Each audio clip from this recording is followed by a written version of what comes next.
Okay, this is your final semester, right? Yes. Inshallah, before core. So you are taking few courses like project management, I suppose, decision support systems, and last few courses, right? No.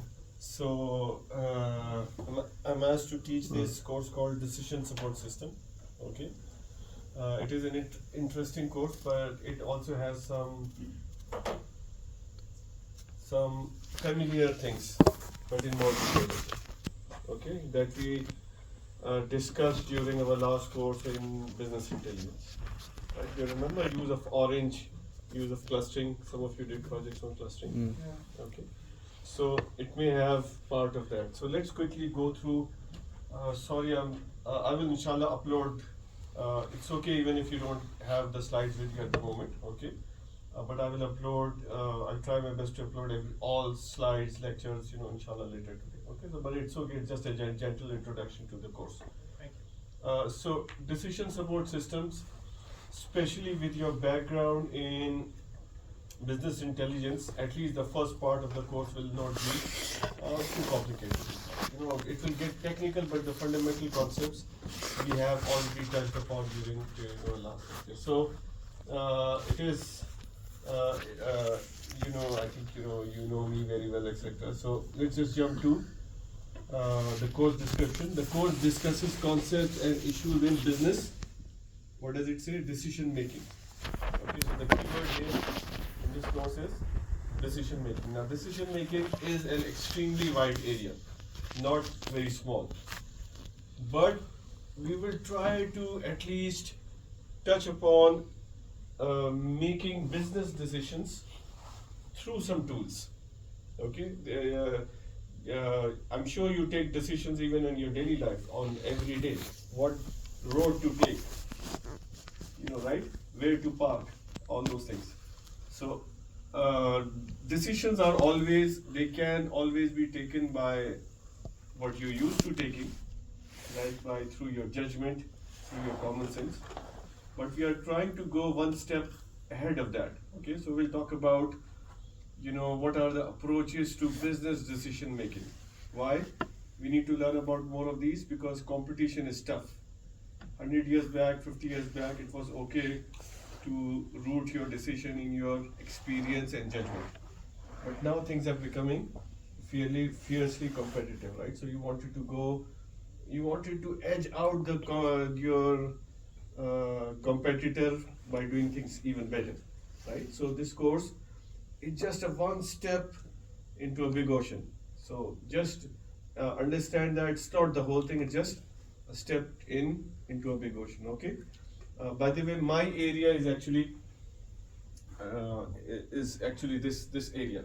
Okay, so decision making, business decision optimization, decision making. So I can tell you from my personal experience, if even after years and years and years of learning and doing things, there are still so many things that I need to learn.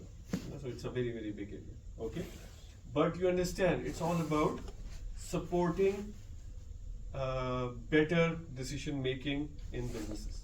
Okay, it dwells into tools that support decision making. It specially focuses on supporting decision making through clustering and through discrete event simulation. So clustering is one thing.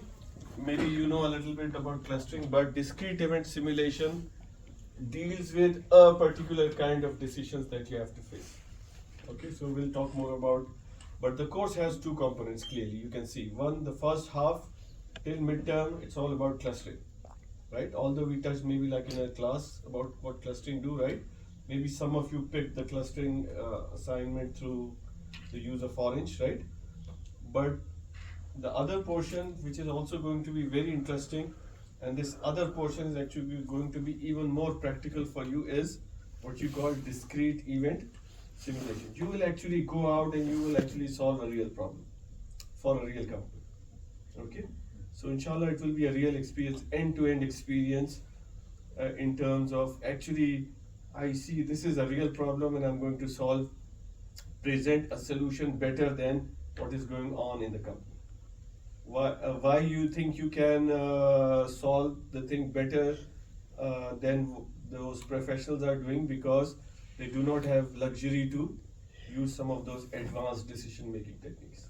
Okay, they are still relying on their common sense, judgment, years of experience, but you will be using a technique that can outsmart even their experience.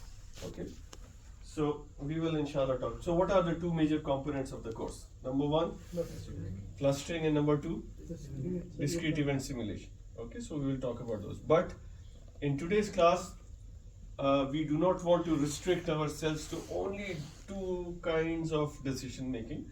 So we'll keep things general. We'll talk about overall decision making, what are the aspects of that you need to take care of, and some of the techniques that we will not discuss in the class. Okay, but you still need to know at least about their names, etc. Okay, so just the details of it. You'll see the same big two chunks. You see clustering, different kinds of clustering, right? The first part before midterm, k-means, k-medoid, density-based, hierarchical clustering, data type conversion, partitioning. So we discussed that just superficially. Now we'll jump into the technical detail. Okay, and the second portion is what you see: simulations. It's all about this. So it's basically two chapters, kind of three chapters, right? But you will become really good at both. Okay, so even till then, you can see the first one and see the last one. Still talks about simulation. Okay, simulation, and accordingly, there can be maybe few assignments small, but the more importantly, the project will be about discrete event simulation. You will be using discrete event simulation to solve a real world problem. What is discrete event simulation? We'll inshallah talk more about that later. Okay, books are fine. I can always share. The clustering book is too difficult, but if you need to, I'll be sharing few things about simulation inshallah later. This is pretty much standard. Maybe one quiz or two. I think one quiz. Midterm and final, and the project is all about discrete event simulation. Okay. First midterm, all clustering. Final, all the rest of the stuff. Okay. Pretty straightforward things. Then what we do. You're sick and tired of seeing the last portion in every course. Okay. So let's just jump to not here. Sorry. Any questions so far about course structure? Almost standard, right? Almost standard.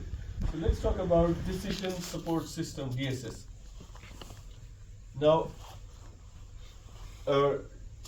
decisions have to be taken when you face a problem. If you don't face a problem, you don't even worry about it, isn't it?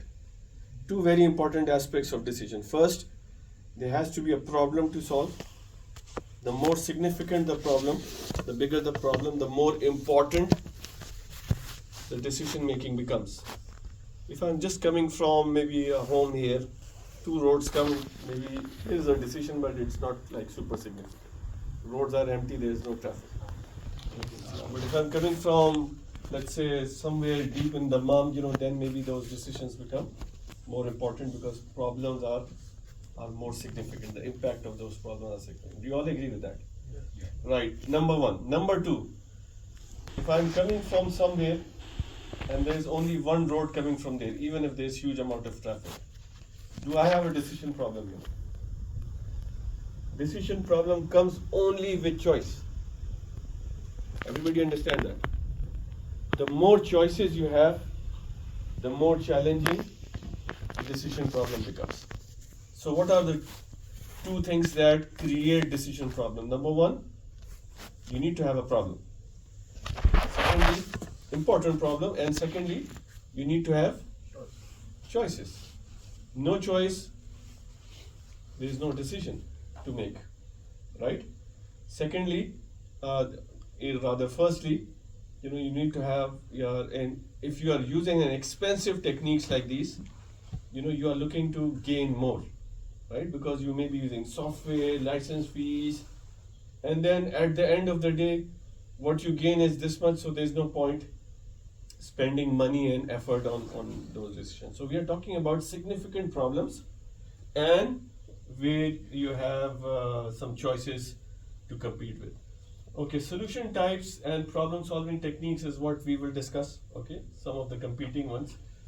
So there's something called problem solving factors, characteristics of DSS, decision making levels, and the rest I'll talk more. These are different kinds of information systems used in so this is like principles of IS kind of a part, right? So you have been talking about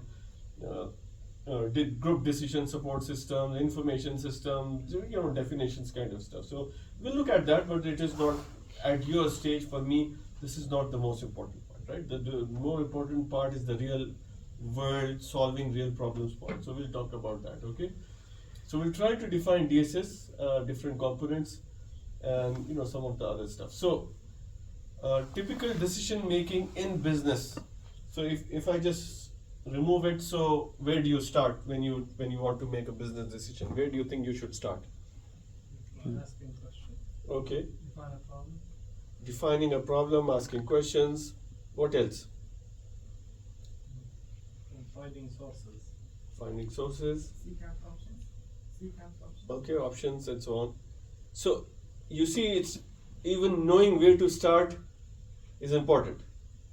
You have some ideas, but at least you started thinking about it because I asked you the question, right? We need to know a little bit more about where to start when you actually face such problems. Okay, so you understand why I asked this question, because in normal day-to-day life we never have thought about how do I go about solving difficult problems, right? So we are starting here at a very conceptual level. So decision making is part of problem solving, first of all. Okay, so problem solving has two aspects: making a decision and then implementing the decision, right? So we are focusing on not the operational part, which is implementing the decision, but we are focusing on making the right choices, making the decision, right? So first of all, let's be clear about it. In real world, it's not just about decision making. You actually have to take your decision into the field and implement it, and that itself is not an easy task, because you make a decision but you take it to the real world, you realize that it's not that simple. You need coordination, communication, logistics, many other things that will come in your way. Okay, so we are just talking about the first part. So keeping this part, at least knowing that implementation and monitoring is an important thing. You will even talk about this in project management, monitoring and feedback, and many things here. Okay, so decision making. What three things do you see here? Intelligence, design, and choice. By so far our discussion, at least you understand why this is there. No choice, no decision, right? But you said looking for choices, right? Knowing you're defining your problem. Let's put all those things together in a nice way. So you need to, at a high level in general, you need to gather information about your problem, whether it is about the problem itself or the choices available, or what did you say? What you mentioned? Sources. Sources of data that you need, right? Perhaps. So what are the three things do you see? Information acquisition, compiling the information, like synthesizing the information, and then you start making sense. So first I need to understand what the problem is. This is what sense making is. I cannot, in business world, if I have to buy a company, I have to start a new business, that's a big problem. Now I need to gather data about economy, I need to gather data about government regulations, I need to gather data about so many things, right? My own situation, what resources are available, and then I have to put all those information together, and then I have to start making sense out of it. Since you mean opportunity? I mean, you start like a pre-decision step where you say, okay, this is what is going on, right? So knowing, sometimes we believe we know, but sometimes we do not know. So when you have all the information in front of you, then you start to understand the problem better. This is what is sense making. Okay. So you have to understand not just at a normal level, but really at a deeper level. Okay. So For example, if I tell you that there's just too much rush on this signal, you know, where you normally pass, Yeah. we even pass. Yeah. But what is causing it? Maybe this, maybe that. You will have different views on it. Many people use it. It could be one factor, right? But you have to gather information, you have to put all things together, and then you have to make a sense out of it, right? So it's all about going deep, right? Sense making. And then decision choice. Do you see decision choice? And then you make decision. But what do you see here in reality? Mm. Intelligence phase leads you to design phase, meaning that you try to start forming your decision. Okay. But- Design mean like a plan. Yeah, you start, thinking that maybe this is the right decision to make, right? But what is important is that what you see in that diagram. So, or simply making an image inside your head.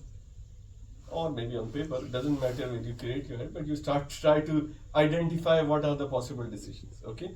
But what I'm trying to say, ask you here is what do you see different in this diagram as compared to the rest? The reality is in cloud. Okay, cloud maybe, but do you see Cycle. like a loop? Yes. Yeah, so this is very important aspect for you to know. Decisions are not made in just one straight sequence. I see, oh, I understand, I take decision, khalas, gone, finished, done. In reality, it normally goes into a loop. You mean we have to make another choice? So we. It means that when you actually go and implement sometimes your decision, you try to find it. We live in a very complex world, and many times you have to go back. You have to loop.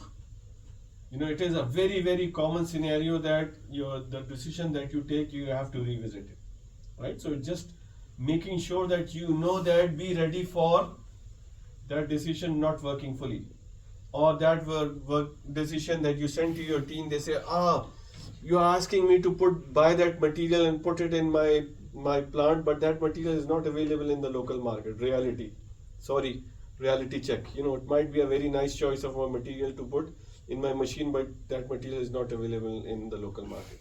Plus, you have to go back. You understand? So looping is very common. So what you see here is validate the model, verify, test solution. We will look at these things more closely in simulation. So one of the things we do is we'll try to recreate what is going on in reality in our computer. I'm sure you all have played, if not all, at least majority of you play simulation games. Yeah, we Need do. for Speed kind of. I don't know what you still No, call no, them no. Need for Speed or some other. No. Microsoft Flight Simulator or something. So you try to recreate the reality on screen, right? So when you're creating reality, is this really the reality or not? No. That is no. I'm asking you the question. Isn't it a valid question? So when I drive the car, do you ask yourself, is this really the reality or just a fake reality? No, it is the reality. No. It could be, your answer could be yes or no. Okay. But what I'm trying to see is this a valid question or not that you all ask? Yeah. You always ask, when I drift my car like this or when I do my plane like this, is it really what will happen when I actually fly the plane or when I drive the car? Isn't it a valid question? Yeah. So because it's a valid question, so same goes in your decision support systems, in your simulation, when you actually do Need for Speed in a business kind of a thing in a Victor, business. What do you mean model. by valid decision? Validation means you have to, if you all said no, flight simulator, you know, what is going to happen in the real world, it doesn't happen in my simulator, right? It means that can I rely on my simulator in order to believe that my plane will behave in that manner? No, if it is not valid, if it is not the same, right? But if it is the same or same enough, then I say, okay, then I can use. So validation is about doing what? When I'm going to simulate my business problems, I will go back and put both of them together, reality, simulation, see if they are behaving in the same way or not. This is called validation. You understand what validation is? Mm-hmm. If this one is going like this and this one is going like this, sorry, no validation, failed. But going in the same way, then we see our model is validated. You understand that? Everybody understand that? Validation is all about making sure that what's going on here is actually going on in reality or not. So validation is very important aspect in when using these tools. So validation and verify and test. There is something called verification and validation. For now, just assume them to be the same thing, but they are not. Okay, so I don't want to overcomplicate at this stage. When it comes to simulation, we'll talk more about it. For now, just assume that verification and validation is somehow very close to each other. Okay. Any questions so far? Okay. Problem solving factors. What are the factors in problem solving? What So do you whenever you are trying to solve a problem, what are you trying to achieve? so find a solution? Okay, so how do you judge if a solution is good or bad? Trying, The effectiveness, the results. Yeah? trying it. No. I mean, how do I judge? These are the two solutions in front of me. Which one to choose? Based on what? Yes. But the model sense one. What defines sense? If it meets the requirements. of Define the- requirements. Yeah, simulation. Expectation. Yeah? Expectation. Define expectation. We have to put them in a simulation so we can see. Yes. Meets the requirements and meets. What are the requirements? Yes. Analyze better solution. Based on what? You see, it's a big problem. Right? I'll be very clear and explicitly, I'm going to answer you this question. Decisions are always driven by objectives such as minimize the cost, maximize the profit, maximize the satisfaction, minimize the time. Do you understand that? When you say making sense in what? You have to say, I'm looking to I'm going to pick a solution that is going to minimize my cost, or I'm going to say maximize my profit, or I'm going to say maximize my expectation or satisfaction. If you're not using these two terms, minimize, maximize, you have no clue about our decision making. It's all about increasing something or decreasing something, maximizing something or minimizing something. The choice will always help you. Choice A versus choice B. If I take this choice, my cost will be 500. If I take this choice, my cost will be 300. Which one should I choose? If I'm minimizing the cost. You understand now? Yeah. This is what modern business decision making is about. You understand that? So it is about maximizing something or minimizing something. So you all said something. Now you understand what you all had some idea in my mind, but you had to translate it to this next step. When you say requirements, the requirement was to satisfy or to maximize or to minimize, right? So you were all thinking about those things, but now you should be able to answer it more precisely. So if I'm running a plant, what can be my potential objectives?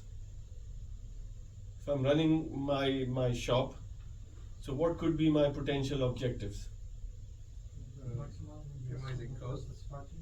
Maybe there you go. Now Yeah. you're talking about it. I can be looking to minimize my operating cost, depending upon what problem I'm trying to solve. Or I'm trying, sorry, Maximizing profit or revenue, right? So I need to take decisions on let me be more precise. Like choosing So- the right supplier and such. Yeah, so maybe supplier side, normally people look to minimize the cost. Raw material.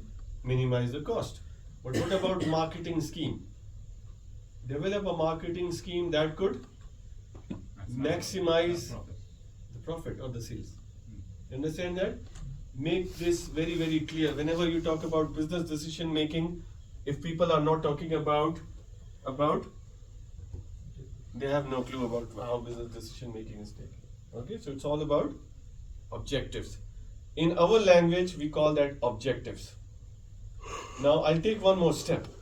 You can have a business problem with one objective, minimize the cost, or maximize the profit, or you can even have where you call multi-objective problems. which I think very easy to understand what I'm talking about, right? Where you do not have even one objective, you actually have more than one objectives at the same time. And these objectives can go like this, and these objectives can behave like this, which means what? Inverse relations. Conflicting objectives. So you have even more complicated problem to deal with, right? So you understand, you can have, I take this choice, this goes up, but this goes down. But when I take this, the other choice, this goes up and this goes down. Khalas, what do I do? So conflicting objectives, right? So you understand, number one, first factor objectives, then multiple objectives, right? And even conflicting objectives, right? What we do in conflict objective? We can't choose So either. there is something called trade-offs. Oh yeah, we know. You know about trade-offs, Yes. right? So the same concept is there, but how do you handle trade-off is a different thing, okay, in decision making. But there is something called trade-offs, okay? So second very important thing, there is something called limitation or boundary within which you can only find your options, right? You cannot go outside. I give you the example of certain materials available I can use, right? But I can only I can only pick what is available. Do you understand that? Everybody understand that? Yeah. So we call those constraints, the boundaries or the restrictions or limitation within which we have to find our solution, right? So we may have choices within this boundary to pick. Okay? So what is the boundary? The dotted one is actually your boundary here. So what choices do you see here? The inside the circle, Inside the circle, so what choices do you see here? E, D. Yeah? So how many choices are there? 6. Okay. Okay. So So wait, 7. 7, okay. Okay. So yeah? Maybe the whole 6. within my constraints. Okay. Now let me open up your mind. I said anything within this boundary is your choice. Not 6. 3. 5. Okay, let's make a poll. 3, 4, 5, 6, 7, No, 5. 1 million, 10 million, 1 billion. No hand raises. You know, this ABCDF are just a sample to show anything with any point in this boundary is a solution. Many solutions, uncountable solutions. You understand that? This is where business problems really get interesting. You understand what I'm saying? Anything within this circle is your choice. Although what we are trying to show you here is that some solutions are easy to see. You know the white area? Some solutions are easy to see. So they can be obvious solutions, and guess what? Common sense based, intuitive based solutions people go for the obvious ones because you can see those solutions. But at least you can see here that not your solution space is much bigger than that. It can contain so many other things. Okay, so which choice? Imagine just A, B, C, D, E, F, or maybe all of them. Which choice is the best? Who knows? You have to do better than that. Okay. Yes. Amazing! I'm so happy. I asked this question to a graduate class, and they started saying A, B, C, D. It depends on The objective. the objective. I'm really happy to hear this answer. Why? Because maybe if you move in this direction, that's minimizing the cost. You understand? But if you start moving in this direction, maybe it maximizes the revenue or something else. You understand that? So which means that if cost is decreasing in this direction, then what is your choice? A, B, C, D, E, or whatever. Which one would you pick? E. Close, but actually how you can still go farther than E, right at the edge. Right? You can still go in this direction beyond E, right? But within A, B, C, D, you're right, E. If I just give you A, B, C, D, E as a choice, then certainly you can, right? So far so good. Do you all understand the decision problems? Okay, increase alternative means, you know, you have a solution space, so many options. Increased competition is forcing you to see business problems like these, like this way, because staying in this area is not turning out to be good enough. You're trying to go outside the box and trying to find even something better. That's pushing businesses to look for more better way of finding the decisions, okay? Need for creativity, it keeps going out. Doctor, from the power setting, just said never. Yes. It's okay. I'll change it later next. No. Okay, social and political actions, time compression, many things. So, just another representation. The lines here are forming constraints, and anything inside the feasible region is your choice. But normally, you find the best choice at the corner. Okay. So, is that clear? Is that clear to everyone? Doctor, if you do want, just will take 1 minute. Okay. Really. Just in the search power. Yeah, No, not this one. This- Okay, I can do it from here. I don't want my. Not from here. No, not from here. In the search bar, The search bar. Okay. What do you want? power. Yeah. Edit power plan.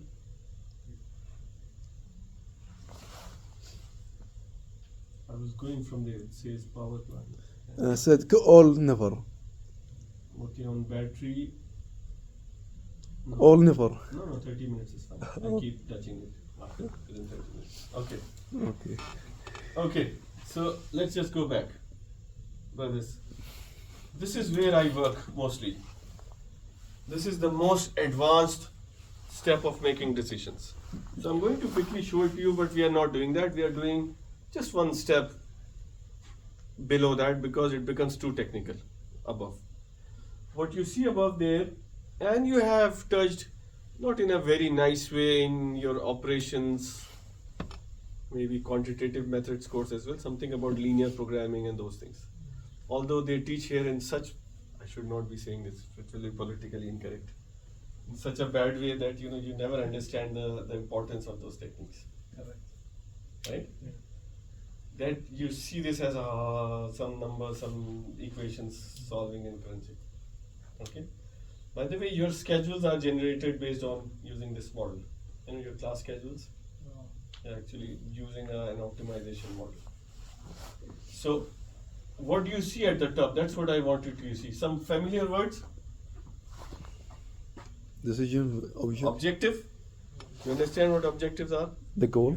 The goals to achieve. And what are these? The boundaries. The constraints, the boundaries, right? So what you do, you define your whole problem as a mathematical model like this. You solve it, and what it does is, the circle I showed you, it searches for the best possible option for you, and it guarantees you that find me another thing better than this. So this, by theoretically, mathematically gives you the best possible choice, right? So this is where it takes you to the best. Nobody else can beat you over it. Okay, so this basically is called optimization modeling.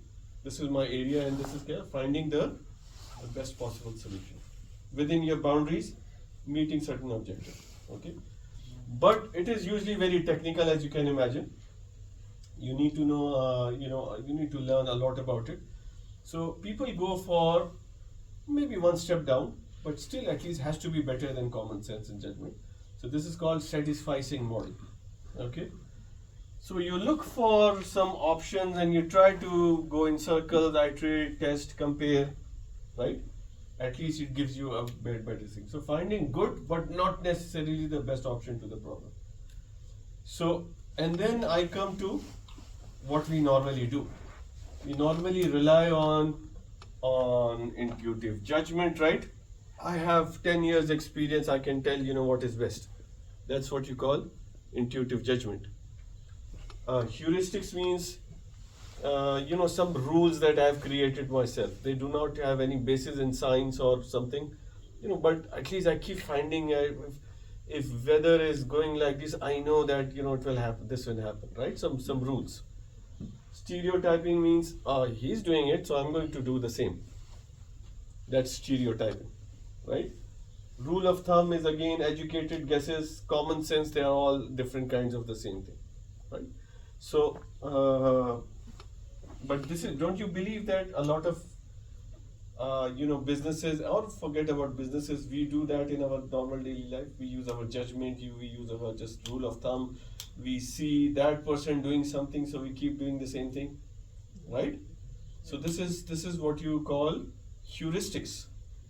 Heuristics are techniques which do not have scientific theoretical basis, but they are more driven by common sense and some normal judgments and all those things. Okay, so simulation is just one step up. It is at least satisfying.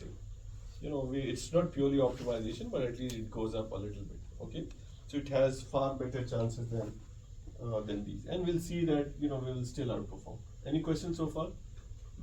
No. Okay.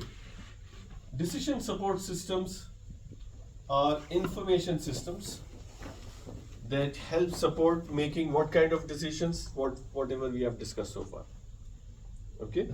So they may all, whether it's heuristics or satisficing or even a little bit towards optimization, these are software that have those tools available, and they are called decision support system. Okay. Offers potential to assist in solving both semi-structured and unstructured problems. So let's just talk a little bit more about types of problems that we face. Okay, structured problems are, first of all, are routine problems for which we normally do not necessarily need complicated decision making.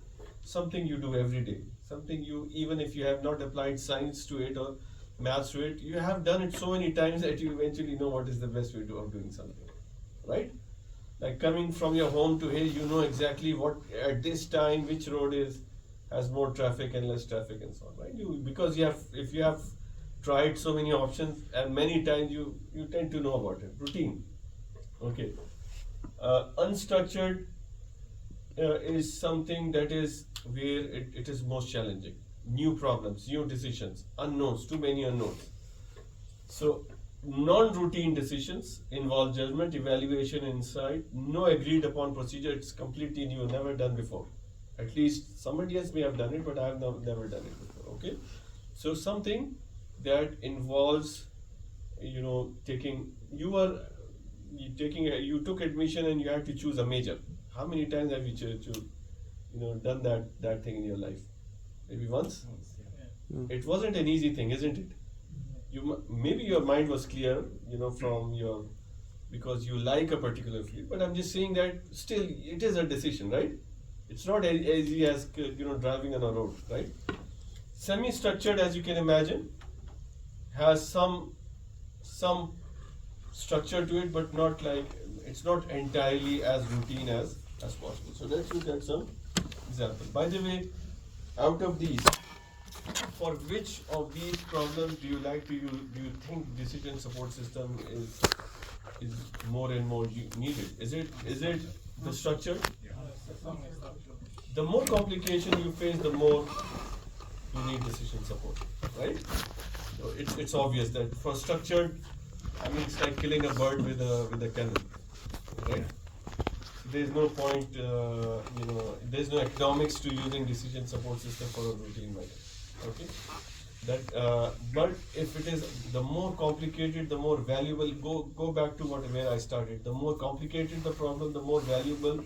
The less you understand, the more you want to use the decision support system.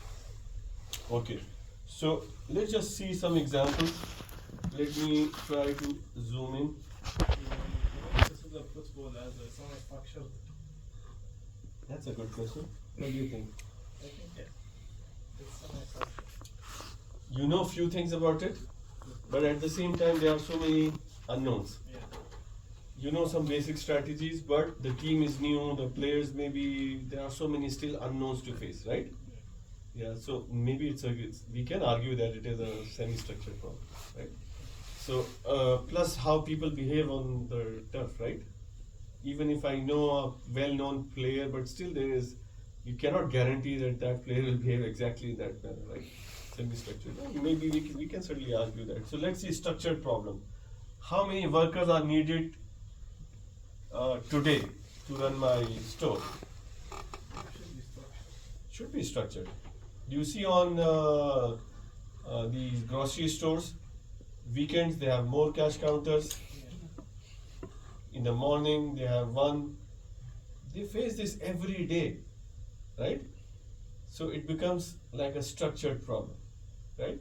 It's a decision problem. But it is how much optimal order quantity of raw material. So school season, you are well ahead outside that thing, but for your parents, school season, back to school. Yeah. Do you see suddenly shops keeping the stationaries and bags and all those things more, right? Yeah. Right? Or near Ramadan, do you see a lot of Vimto right at the front of the store, and macaronis and all those things, right? What order quantity? But see the other side, which is more interesting. What are the benefits of merging my company with the other company? How many times do you see this problem? Not so many times, right? Mergers. Where should we deploy our next 5 stores? Not an easy question, but challenging and more impactful. Where should I open my next store? Right? Can you see the difference between the two? Do you feel the pressure of that decision versus the other one, Depends right? on the place competition and the economic situation. But there are so many things you have to think about, right? How will you, okay? How will the consumer react if we lower the price of our product by 10%? Positively, Not necessarily.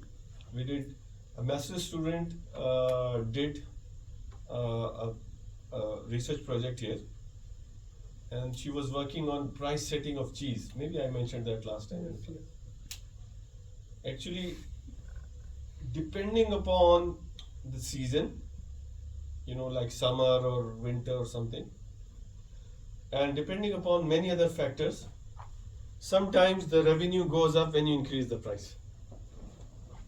Can you imagine this? Maybe not, right? It's hard to absorb this fact. So based on seasons, prices change. That's why do you see that they are fluctuating the prices, especially the cheese? I'm talking about the fresh cheese, cheese also eggs. for which they cut. That is, eggs is more, driven by the how much eggs are being produced, not the cheese. Cheese is a different thing. Cheese is like how the consumers are behaving, right? But it's still a very complicated decision, semi-structured. Okay. Any questions so far? Okay. So characteristics of DSS. So what does DSS do in all those situations? You remember business intelligence part that we discussed? Information acquisition, information synthesis, and then start making sense. So decision support systems help you do that. Because to make decision in such situations, your first problem you face is too much information to look at. Okay? Imagine this scheduling thing that I do, and department says this term we have 450 sections. Maybe you're just sitting in 5, but the number of sections scheduled, male, female, it exceeded 450. And if you add labs to it, for which you're not facing, the new programs have some labs, so it exceeded 550 sections. College. College of Business only. Which means that we have to put classes in locations and times that satisfies student requirements. You need looking for nice time combinations. Maybe not so much for you. But because of constraints, the other constraints, right? Plus, you have to satisfy the faculty, you have to take care of the room sizes and everything else, right? All that information, there's tons of information that just we have to look at. We have to organize this information. For that organization, we can use some decision support systems. Okay, it handles large amount of data from multiple sources. Okay, provides reports and presentations flexibly and in both text and graphical forms. Sometimes we have to look at graph charts, in terms of enrollment numbers, how many males and females. So sometimes we use those visualizations to make judgments. Okay, but it helps you deal with the data. Okay, supports drill down. We don't use it here, but it's a very nice feature. Anybody know what drill down is? Yes. What does it mean? The drill down. Drill down, I'll tell you. Drill down is you have even on our phones. These drill down options are now available in many apps. So you see some facts about Saudi Arabia, right?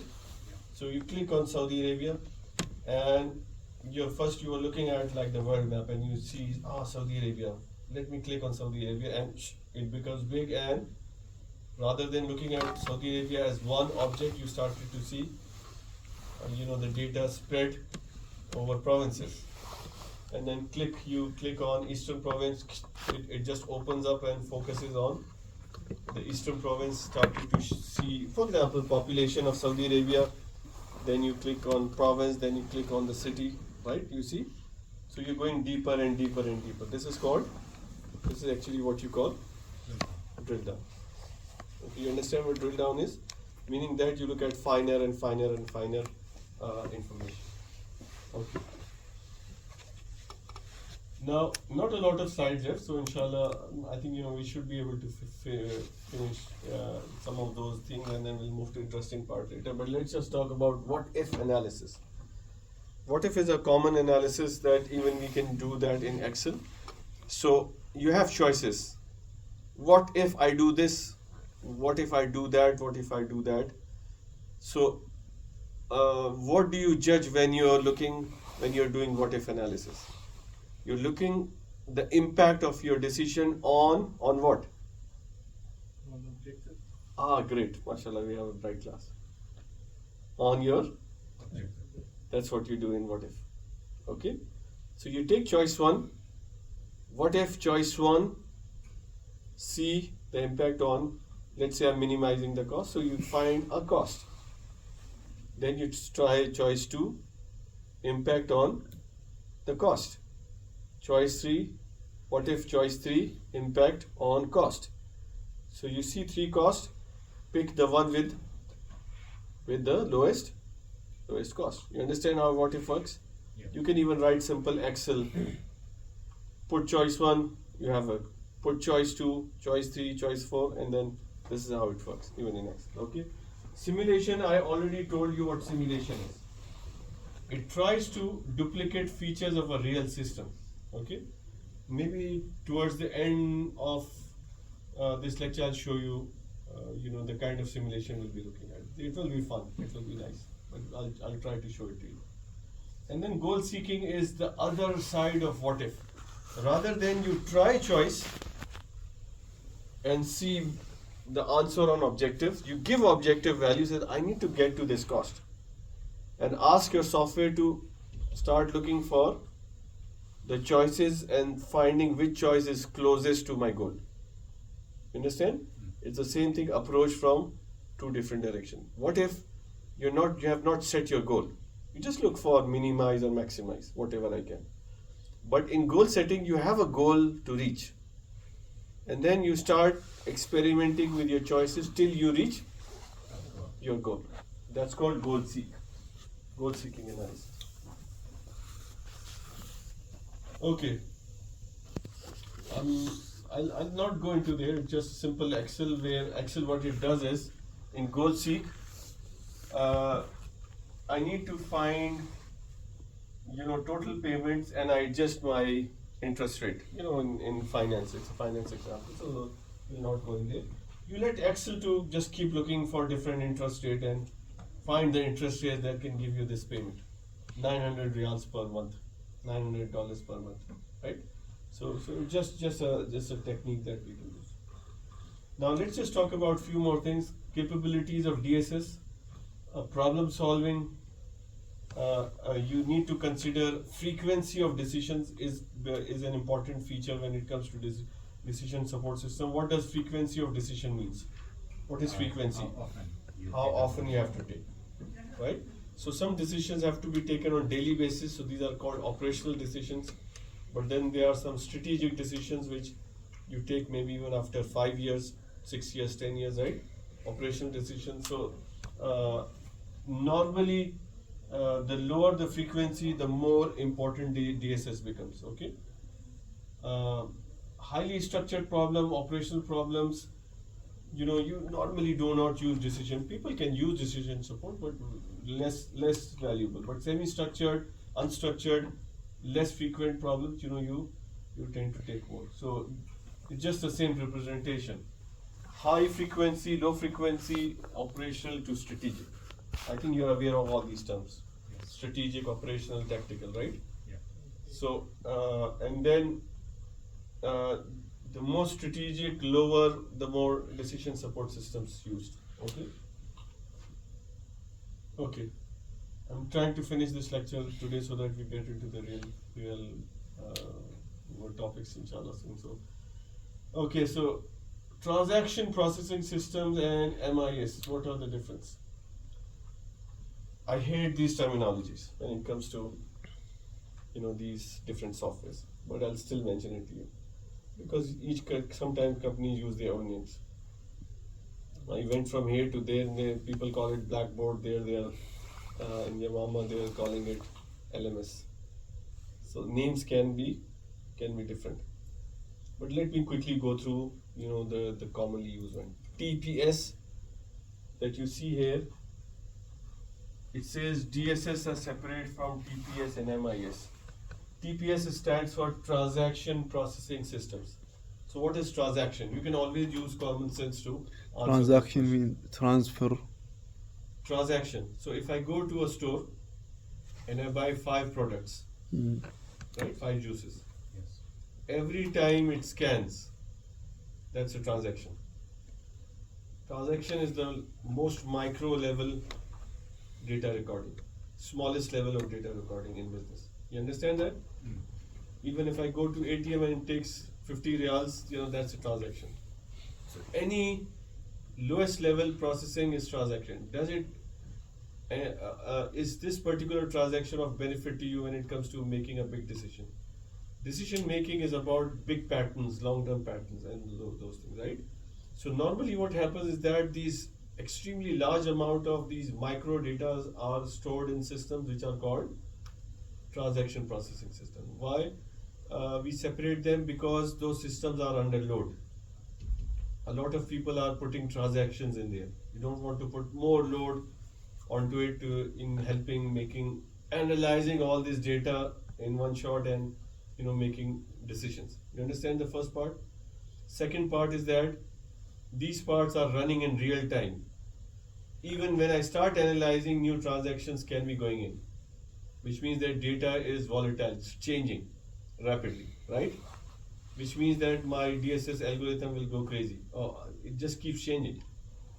So normally, you have your transaction processing system, but in decision support, they can be real-time decision support systems, but normally, you download your data, and then you put that into a decision support system. MIS is like the overall information system that is connecting maybe DSS as well as TPS and many things. Web-based decision support system. I think I should not even spend time here. You can guess what does that mean. A decision support system with a web interface to it. Right? So if you have Other what? Like maybe a dashboard or something that does that. Absolutely. Web dashboards, you have seen those because you are now more familiar with it. Maybe this requires more explanation 10 years, but now Doctor? everybody is using those web interfaces. Yes. Decision support system can use an example, just to remember it. You have seen even in your student information in IEU, there's a decision support where you have information about students, their nationalities, their genders, average grades, right? But all of those accessible through IEU website. So if the same decision support, the data, the graphs, the charts, the information, because summarized information available through web interface, khalas, that's web DSS. Okay, web-based DSS. Okay. Okay. Components of DSS. Model management software, model dialog manager. So let's just talk briefly about it. So what does model mean in a DSS? I gave you a few examples on the previous scheme. Is it like a template for decision making? Did I show you the mathematical model, optimization model? Some equation, I say this is my area. Yeah. Optimization model is one choice of model that is available. Simulation is another model. Heuristics is another model. So there are different ways you can take decisions. So each way of making decision available in your decision support system is what you call a model base. I can actually say in my model base, do you have a mixed integer optimization model? It says yes, class I pick. I want to use that to make my decision. If that is not there for the same problem, maybe I can use another kind of a modeling approach. Okay, understand what is model based? Different approaches to solving problem. No, not really. Well, it's like a technique or something. It is a technique. You have different techniques available, which technique you want to use, right? So you have 5 different techniques available to you. For clustering, you have k-means, k-medoids, db-scan. You remember you were doing your projects? So you had choices. I said you have choices. Yes. Those choices are your model base. So that orange actually had a model base. Neural networks and all those things, right? Regression, different choices. So those choices are actually choices of techniques is called, model base. Database is the data where the data is stored. You have to take the technique, you have to take the data, and then you have the interface, and some other databases if you need to use, and then you have the dialog manager, actually the interface on which you're working, right? So this is what you call the model base. So what does model base mean? Let's talk a little bit more about it. Let's take one example. If I need to predict, who did the project on predicting prices or something or demand? Predicting weather. You did that? Predicting weather. Weather or some demand of some products. I think some of you did that. I remember that. Regression. Who used regression? At least, come on, someone here used regression. Not similar to regression. Yeah, I think some of you even use some more advanced techniques than regression. I think, I forgot the name. A support vector machine or something, I remember. You don't remember? Some stuff.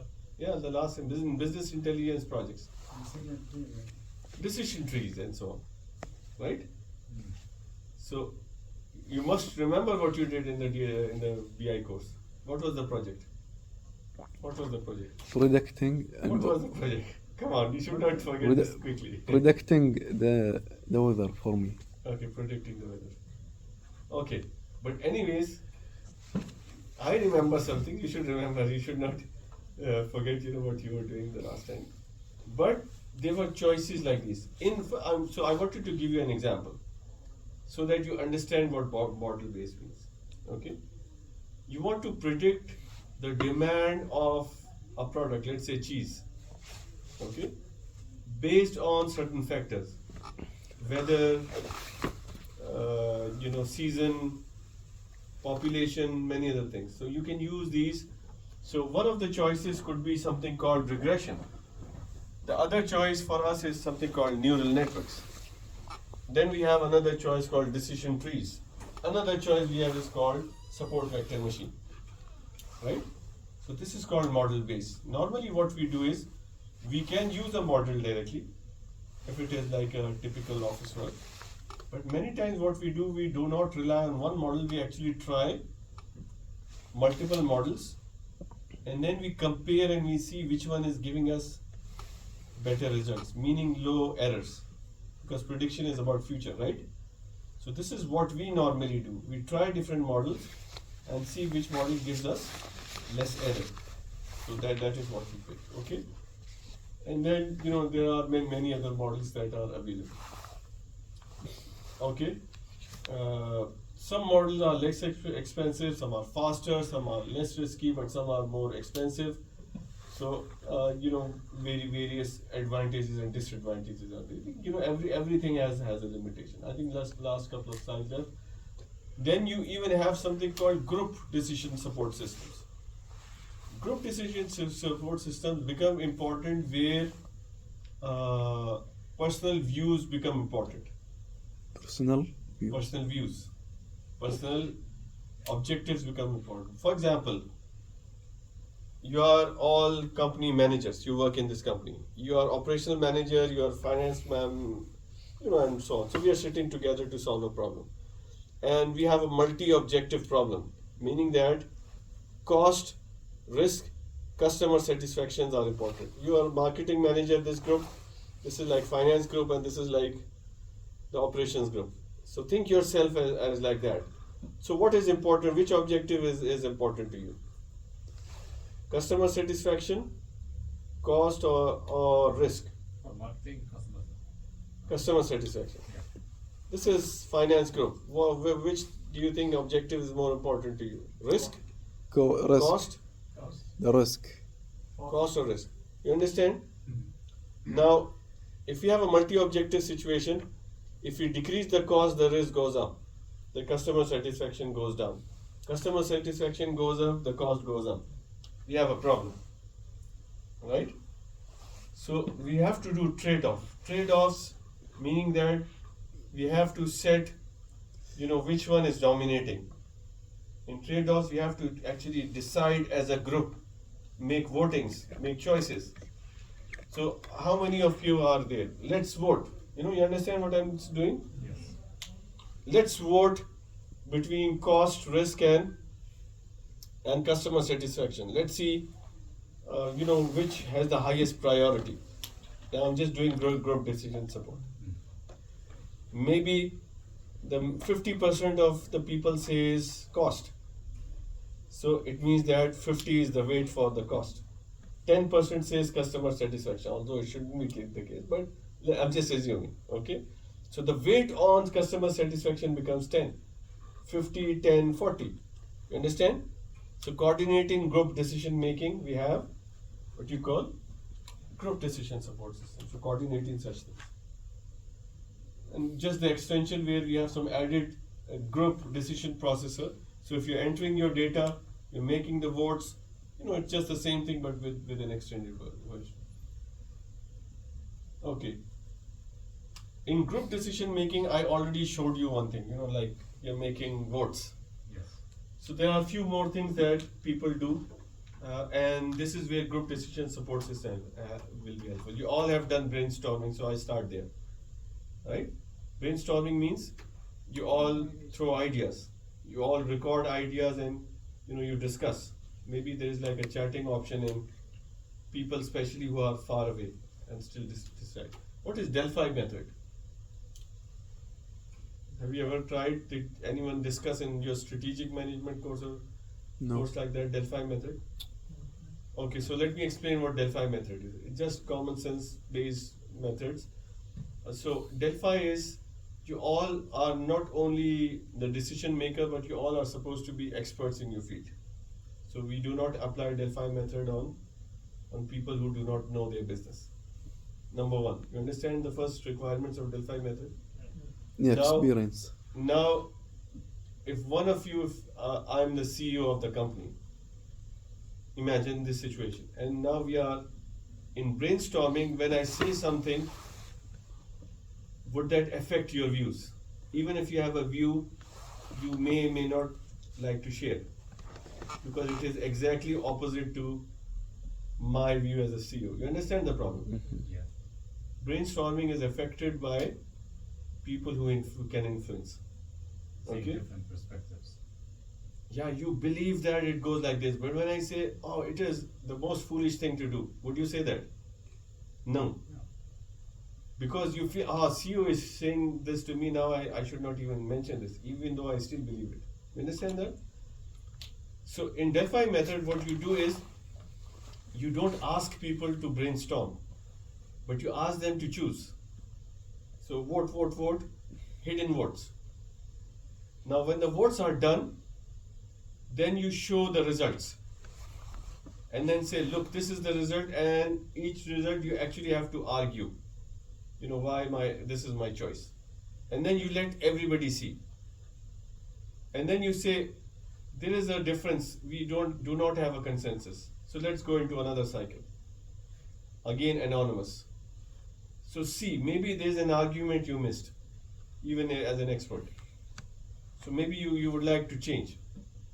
You understand how it works? So you keep going into cycles until the results stop changing, right? And then you use that. So it is better than, some people believe it is better than brainstorming. Yeah, it reduces bias to an extent. Yeah, that is the idea. It reduces bias as well as influence, right? Because it's anonymous. Plus, it allows me to see, you have a very nice point. Maybe I forgot about that. So it allows to change my opinion, right? So you go that in the cycle, and this is what you call Delphi. And group consensus is somehow, it's what you're trying to achieve through brainstorming or whether through Delphi method. Yes. The previous example was Delphi, right? Delphi. And the brainstorming because it's obvious. It's open. Yeah, right. Talk, fight. Yeah. Okay. Brainstorming.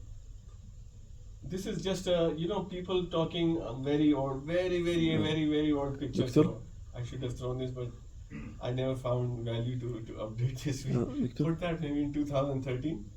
So it's still lasting. But the idea here is still valid.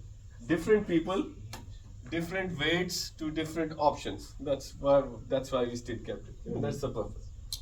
So group decision support system help you do that by identifying that. And do you see scoring down there?